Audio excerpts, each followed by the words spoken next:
Agaakagwawo genkuleetedde essaawa eno.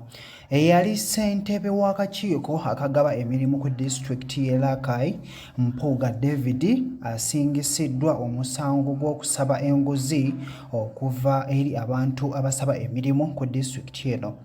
Kkooti n'emulagira okuwa engassi ya bukadde bw'ensimbi 7,20,000 oba okusibwa emyaka 5 mu kkomera.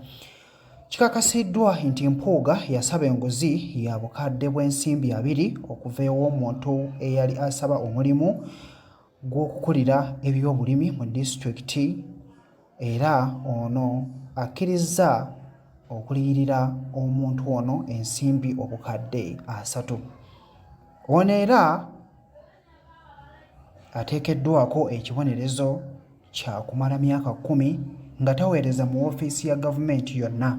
David Mpuuga yakwatibwa akakiiko k'amaka g'obwapulezidenti akalwanyisa obulyake n'obukenizi ka State House Uganda Anti-Corruption Unity. Gensobodde okubeera nga nkuleetera subscribe nga gw'omupya ku gonna amawulire agagenda okubeera nga ate gaggwawo.